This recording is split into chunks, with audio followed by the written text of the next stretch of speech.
Who is the 1%? They're the people walking around that you can't tell that they have $500,000, $1 million, $2 million, $10 million in their bank account. They're not necessarily the flashiest people, and they're not always the people who you think have the most money. They're usually the people who are very low-key with their wealth and with their money. But in the background, they're building. They're doing all the things we're talking about in this video. The wealthy, the 1%ers, they don't just earn more money or have more money. They actually think differently about how money flows and how money grows, and how money can, if properly utilized, can create freedom, financial freedom. So guys, on this quick video, I want to talk to you about how to think like the 1%, right? The 1% referring to the wealthiest individuals that are out there, the people at the top notch who are way up there, right? The millionaires, maybe the billionaires, but primarily the regular millionaires, right? How do the 1% think differently than we think? What do they do different? What's their mind frame, their mindset, right? They tend to think differently than the average person. So in this video, I'm going to talk about some of the key mindsets that they have. The first thing is this.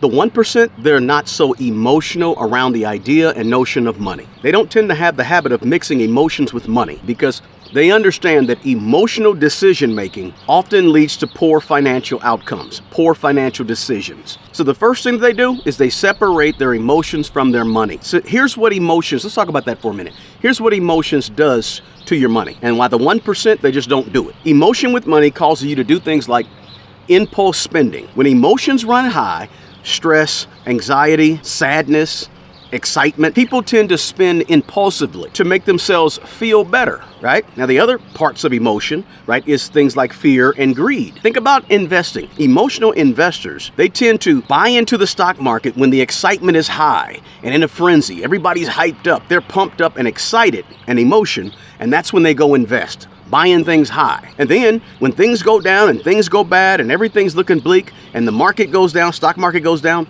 they sell low, which is the exact opposite of what you want to do when you're trying to build wealth. You want to buy and hold or buy low and sell high, right? And then the other thing about emotion and money that the 1% stay away from is that when emotions are high with money, you tend to avoid some of the important stuff about money, right? You have the emotions of guilt and shame, and those things tend to make you stay away from money and avoid the conversations or the important things you need to be doing with money because you're emotionally tied to it. The 1% don't do that, right? So emotional stuff can cause people to procrastinate and not do nothing. And that means procrastinate on important things like budgeting their money or paying down debt or investing for retirement, right? You just freeze because you got some emotional baggage with the money. And then you got this whole relationship strain thing that happens when you tie money and emotion into your whole financial picture, right? Because when you let emotions dictate your financial behavior, that could lead to conflict with people around you, people you know, your spouse or whoever you deal with, right? Not to mention that emotions can also cause you to miss certain opportunities. Fear and self-doubt, those things are going to prevent you from taking some calculated risk with your money, right? So you got to keep these emotions in check. You got to set clear boundaries. You got to have a strategic plan, and you got to use logic instead of emotion when dealing with money, right? The 1%, they set these financial goals, right? When you have the goal, you have less emotion because the goal is what's driving you, not the emotion, right? You got a something at the end of the rainbow. You got something at the end of the path down there that you're trying to get to, and that sets and dictates your behavior, not some emotions that come and go. You're going straight to that goal. Setting goals eliminates emotion. And then the 1% in terms of emotion and money, they're not sitting around typically and watching the market every single day and checking out the performance of your individual stock every single day. All that does is add more stress and more emotion, right? Because market goes up, emotions are high. Market goes down, you're sad, angry, upset, right? So the 1%, they focus on the right things with money and not the emotions that they have, and they don't let the emotions dictate behaviors, right? Emotions will have you focused on the wrong thing. You ever had somebody say something to you and you're so caught up in the emotion that you miss the good thing that they had to say to you because you worried about how they said it, the tone of their voice, right? Those are like smaller things because you're so emotionally tied to it. The more important thing or the better thing is just to get what they got to say to you. But your emotions clouds logical thinking. And the 1%, they measure risk, right? You got to always consider risk no matter what you're doing with money. And the 1%, they typically develop or create a financial barrier, a buffer, emergency money. In case something goes wrong, here's the contingency plan. Here's the plan to do this if this happens, right? You got to be thinking in a strategic way when you're building wealth and you have money, and if you want to think like the 1%. Because the 1%, they talk to financial advisors. They have mentors and coaches that help walk them through financial decision making. And so they're consulting with more than just themselves in the corner of the room. So money is a tool, right? It's not an end goal, right? So the wealthy or the 1%ers, they see money as sort of an avenue to create opportunities, not just opportunities for themselves, but opportunities for others, whether it be customers or whether it be future generations. So the 1% are into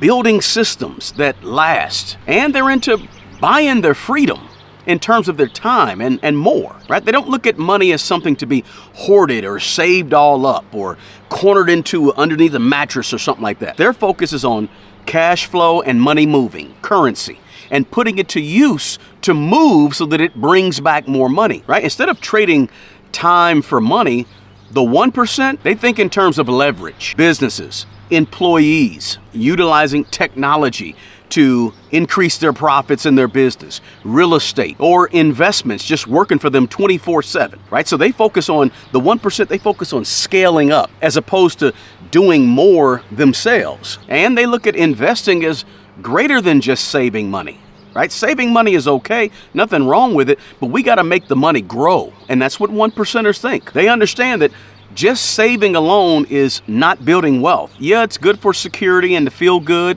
and to have some type of safety net, but they want to make money grow. So they put their money to work for them. The 1%, they have their money out there working hard and they employ their money to make more money. So they're going to be investing in private equity, stocks, ETFs and index funds, businesses, real estate, and those types of investments because they want to grow their assets. Guys, if you're getting any value from this video, do me a favor, smash the like button, and most of all, share this video with someone who you know could use this valuable information. Also, feel free to drop me a comment below and let me know your thoughts. Now, let's get back to the video. The 1% is more ownership minded, right? So they prioritize owning assets, right? Intellectual property, owning companies, investing in companies, right? Because they realize that ownership builds wealth faster than simply going out somewhere and trying to earn $30 an hour as opposed to $20 an hour. So they're involved in sort of this long-term thinking that sometimes we don't see with people that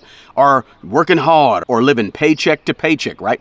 When you get to that upper echelon, the 1% or higher, they're thinking in terms of decades, not just days and weeks and months, right? They're being strategic, they're being patient, and they're playing the long-term game when it comes to business growth and legacy building. And the 1%, they don't have this fear of risk. Instead of trying to avoid risk, they understand the importance of just managing risk and understanding that risk comes with the territory in terms of wealth building, in terms of assets, in terms of ownership. So they take calculated risk, managed risk. They utilize insurance, they utilize diversification, and they plan for worst case scenarios, right? It's all about, when you talk about the 1%, it's all about financial literacy and taking some risk and getting help along the way with consultants, CPAs, attorneys, right? Because they're surrounding themselves with experts in whatever field they don't understand, right? Because the 1% realize that you don't know it all. You cannot be an expert in everything, and there's other people that have expertise that you want to have and you want to utilize. You want to bring on the CPAs and the attorneys onto your team, the financial consultants onto your team. The bottom line is this, guys. The wealthy, the 1%ers, they don't just earn more money or have more money. They actually think differently about how money flows and how money grows and how money can, if properly utilized, can create freedom, financial freedom. So who is the 1%, right? They're the people walking around that you can't tell that they have $500,000, $1 million, $2 million, $10 million in their bank account. They're not necessarily the flashiest people. Not all of them. Most of them are not. And they're not always the people who you think have the most money. They're usually the people who are very low key with their wealth and with their money.